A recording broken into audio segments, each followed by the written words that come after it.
بسم اللہ الرحمن الرحیم نحمدہ و نصلی علی رسولہ الکریم.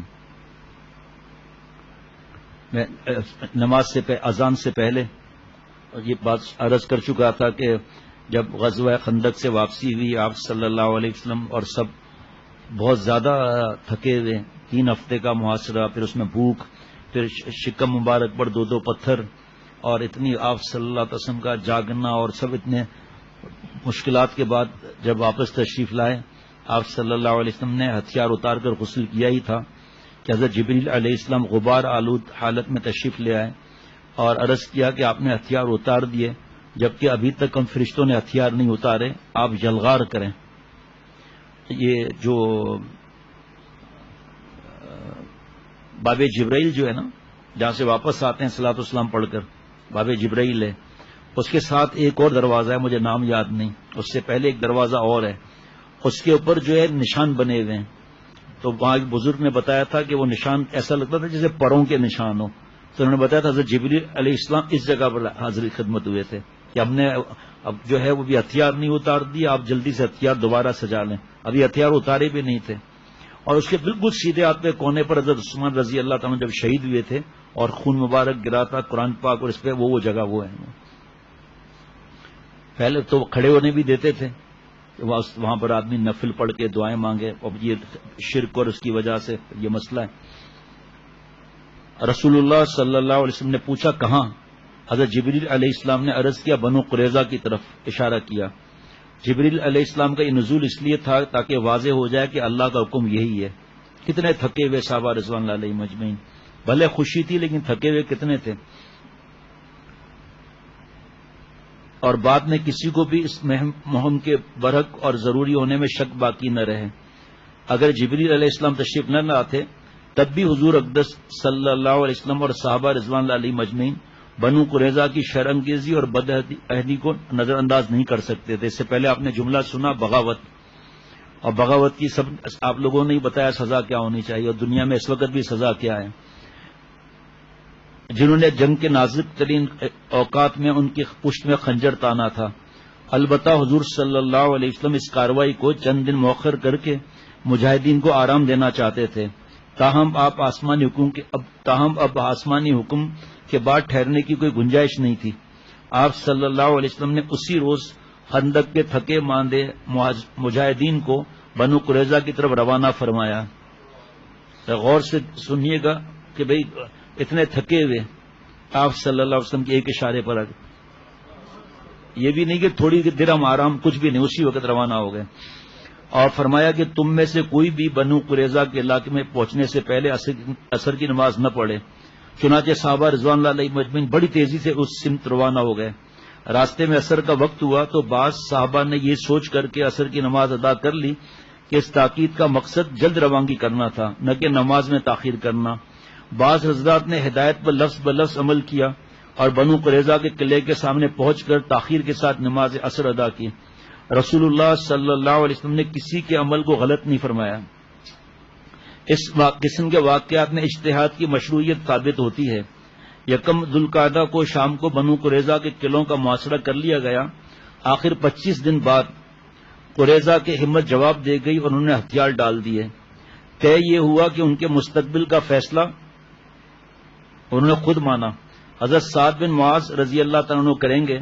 وہ اسلام سے قبل بنو قریظہ کے قریبی دوست رہے تھے، اس لیے نہ صرف بنو قریظہ بلکہ خود انصار کو بھی یہ توقع تھی کہ وہ ماضی کے تعلقات کا لحاظ کرتے ہوئے نرم فیصلہ کریں گے.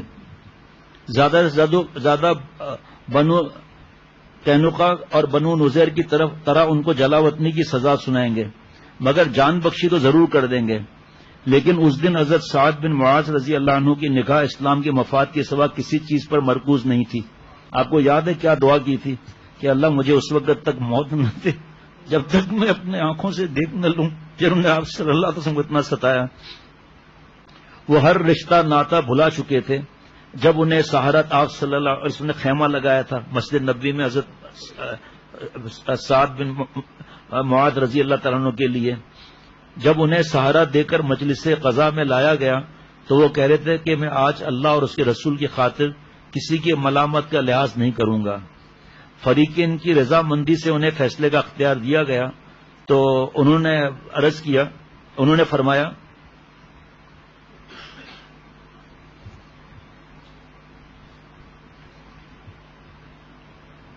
ابو لبابہ بن عبد المنذر رضی اللہ عنہ سے بنی قریظہ کے حلیفانہ تعلقات تھے، اس لیے ان کو یہ امید لی کہ شاید وہ اس آڑے وقت میں ہماری کوئی مدد کر سکیں۔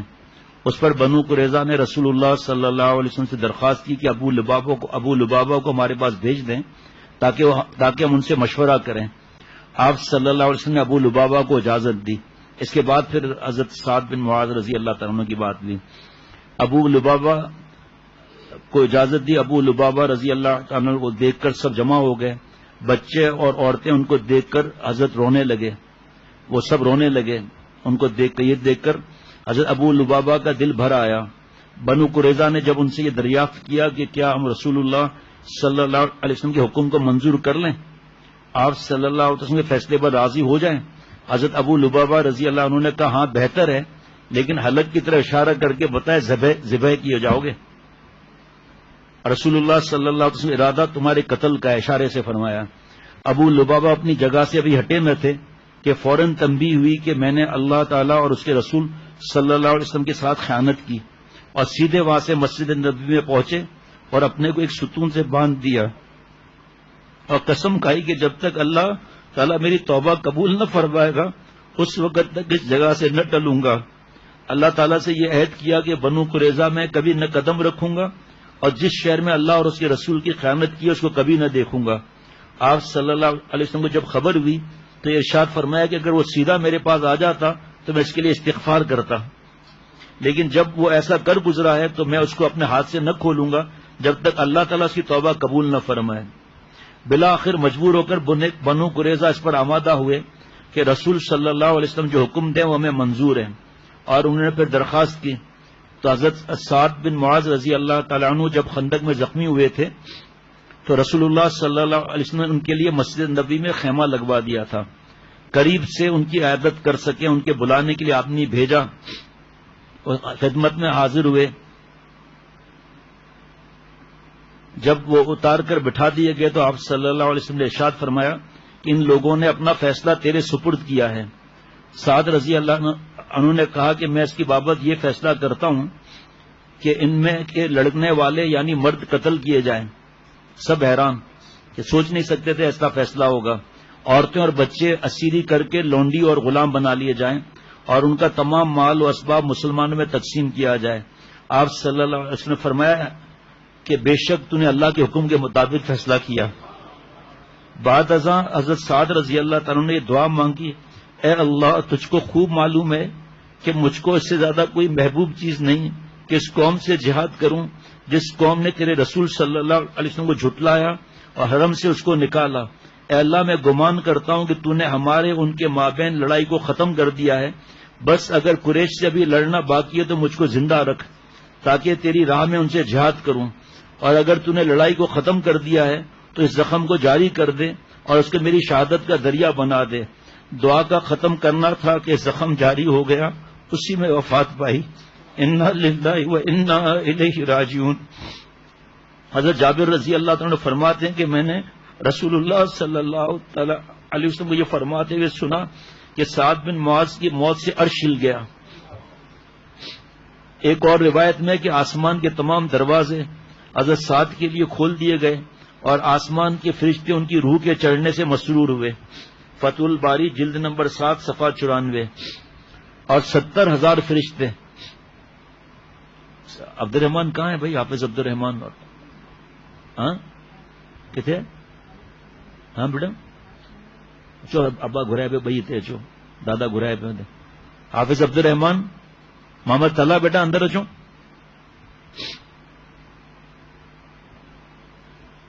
اور 70,000 فرشتے ان کے جنازے میں شریک ہوئے جو اس سے قبل کبھی آسمان سے نازل نہ ہوئے تھے، آسمان سے آئے ہی نہیں تھے۔ چنانچہ انصار میں سے کسی نے اس بارے میں یہ شعر کہا ہے، ہم نے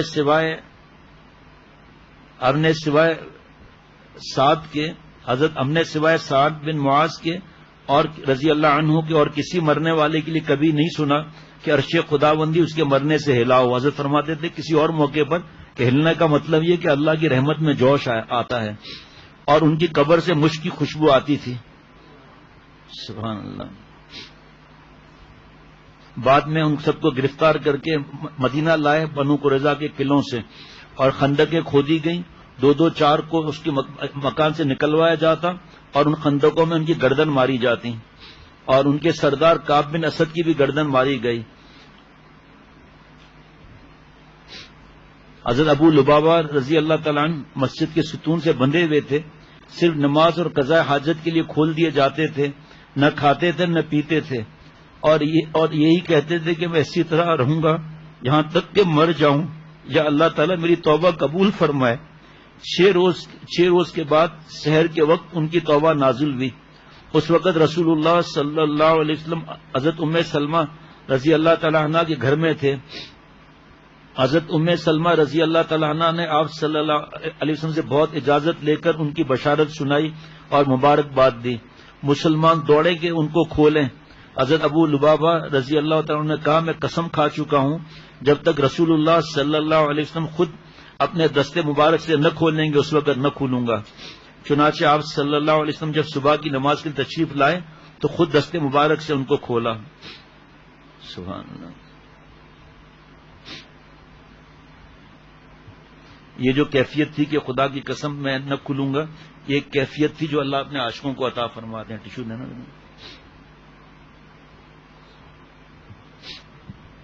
بنو قریظہ کے 400 جنگجو مرد قتل کر دیے گئے. حضرت سعد رضی اللہ عنہ بنو قریظہ کا انجام دیکھنے کے لیے ہی جی رہے تھے. اس کے فوراً بعد ان کے زخم سے خون بہہ پڑا اور وہ خالق حقیقی سے جا ملے. بنو قریظہ سے یہ سلوک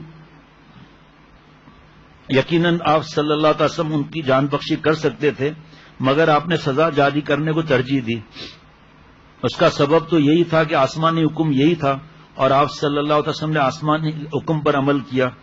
اللہ تعالیٰ نے جس طرح حضرت جبرائیل علیہ السلام کو بھیج کر بنو قریظہ پر حملے کو ایک دن بھی ملتوی نہیں ہونے دیا، اسی طرح ان مجرموں کی سزا بھی آسمان پر یہی طے چکی تھی جو حضرت سعد بن معاذ رضی اللہ تعالیٰ کے زبان پر جاری ہو گئی تھی. دنیا کے سابقہ اور موجودہ قانون کے مطابق بھی باغیوں کو موت کی سزا دی جاتی ہے. خود یہودیوں کے مذہبی کتاب تورات میں ایسے قضیے میں سزائے موت سناتی ہے، جیسا کہ عہد نامہ عتیق میں ہے کہ خداوند تعالیٰ کسی شہر کو تیرے قبضے میں کر دے تو اس کے ہر مرد کو تلوار کے دھار سے قتل کر. اور کسی کے ذہن میں ہے کہ یہودی تو بنو قینقاع بنو نذیر بھی تھے، مگر آپ صلی اللہ علیہ وسلم نے ان سے ایسا سلوک نہیں کیا. زمینی وجہ تو بنی قریظہ کی طبعی شرنگیزی بھی نہ تھی، کیونکہ دوسرے یہودی بھی یقیناً فتنے پرور تھے. جناب رسول اللہ صلی اللہ علیہ وسلم نے جلا وطن کرنے پر اکتفا کیا. بنو قریظہ سے رعایت نہ برتنے کی وجہ یہی تھی. ایک تو غور کریں کہ بنو قینقاع اور بنو نذیر کی طرف سے شرانگیزیاں بدعہدیاں عام حالات میں ہوئی تھیں، جبکہ بنو قریظہ نے اعلانیہ بغاوت کا گھناؤنا جرم اسلامی ریاست پر عین بیرونی حملے کے دوران کیا تھا، جس کی وجہ سے جرم کی سنگینی کئی گنا بڑھ گئی تھی. اس لیے انہیں سنگین ترین جرم کے مطابق نہایت کڑی سزا دی گئی.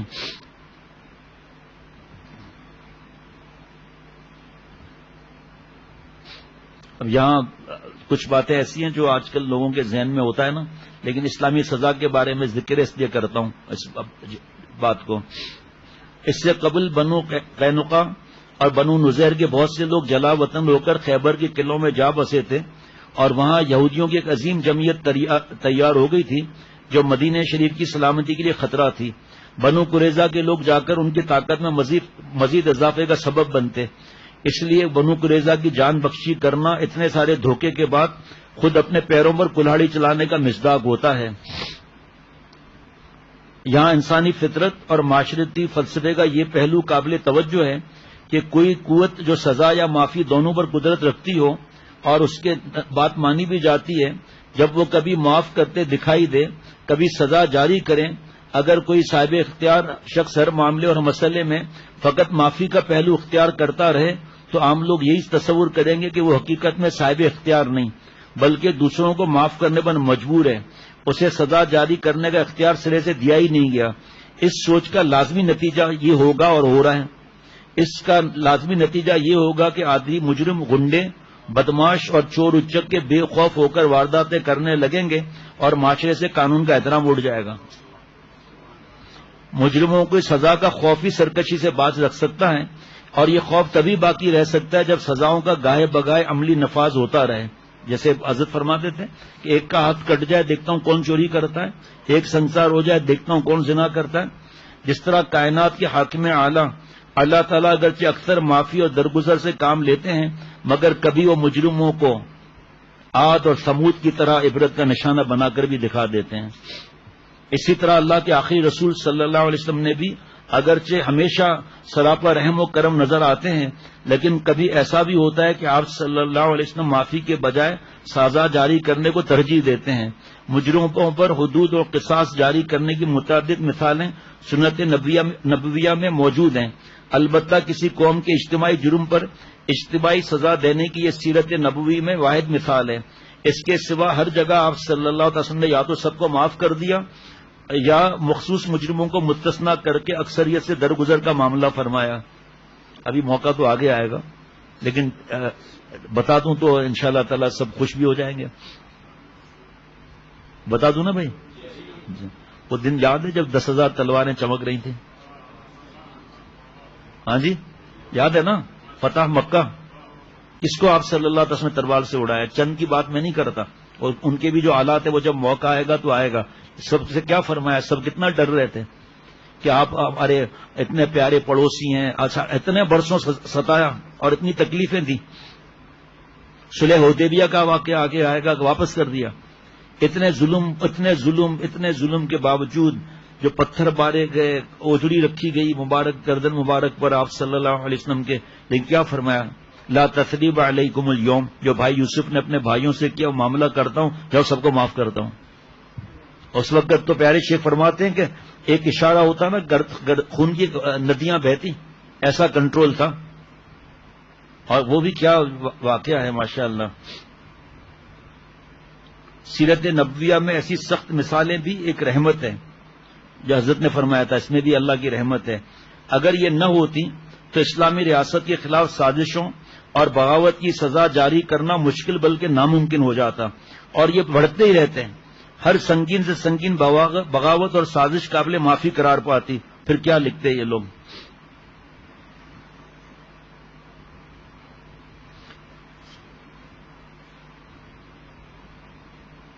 رسول اللہ صلی اللہ علیہ وسلم نے بنو قریظہ سے جو معاملہ فرمایا وہ جنگی سیاست اور عرب کے یہود قبائل کی سازش اور ان کی ایسی طبیعت جو فتنے کے حساب سے مطابق تھا. ان کے لیے اسی قسم کی سخت اور عبرتناک سزا کی ضرورت تھی جس سے عہد چٹنی کرنے والوں اور دھوکہ بازوں کو ہمیشہ کے لیے سبق مل جاتا اور آئندہ نسلیں سے عبرت پکڑیں. اگر آپ صلی اللہ علیہ وسلم کی بات آج بھی مانی جائے تو آپ سمجھ لیں کہ کیا معاملات ہوتے ہیں.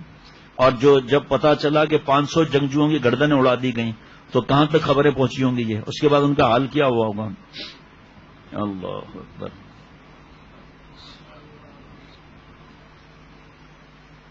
مسلمانوں کو مکہ چھوڑے ہوئے 6 برس ہونے والے تھے اور وہ خانہ کعبہ بیت اللہ کی زیارت کو ترس گئے تھے. خود نبی اکرم صلی اللہ علیہ وسلم کو شدید اشتیاق تھا کہ اللہ کے گھر کا طواف کیا جائے اور مناسک ادا کیے جائیں.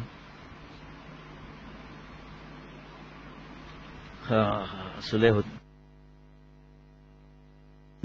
دعا تو گری لیں، دعا کھپو انشاءاللہ تعالی. درود شریف پڑھ لیجئے. اللہم صلی علی سیدنا مولانا محمد النبی المی وعلی آلہ واصحابہ وبارک وسلم.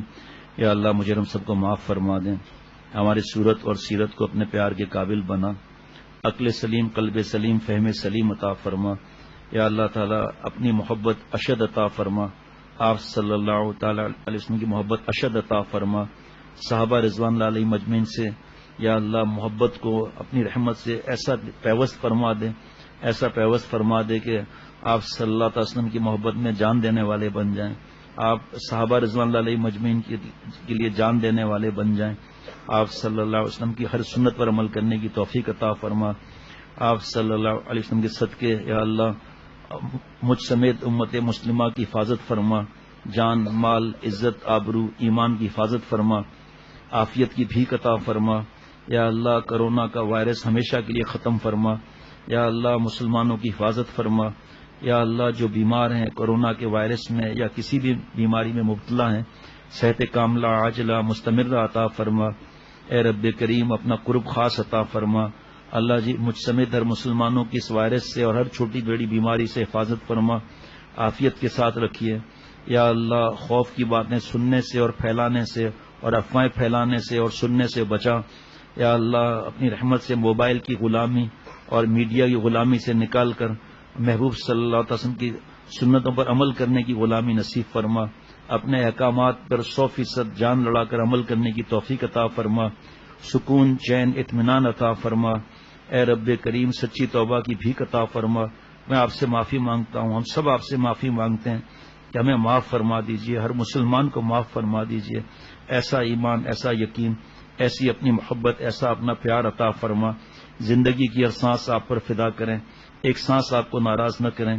یا اللہ اپنی رحمت سے مجھ سمیت ہر مسلمان کی حفاظت فرما۔ اے اللہ مسلمان ملکوں کی حفاظت فرما، کفرستان میں جتنے مسلمان ہیں اللہ فرشتوں کے ذریعے مدد فرما۔ اے اللہ فرشتوں کے ذریعے مدد فرما۔ یا اللہ مجھ سمیت ہر مسلمان کی رزق میں برکت عطا فرما۔ اے اللہ مجھ سمیت ہر مسلمان کی رزق میں برکت عطا فرما۔ جو لوگ خوف دلاتے ہیں اور آئندہ کا ڈراتے ہیں کہ کھانے پینے کا کیا ہوگا، رزاق آپ ہیں، رگ رگ میں اس بات کو رچا دیجئے، بسا دیجئے۔ یا اللہ اپنی رحمت سے ہم سب کو اللہ والا بنا دیجئے، عافیت سے ساتھ رکھیے۔ صلی اللہ علیہ نبی وعلی آلہ وصحبہ وسلم۔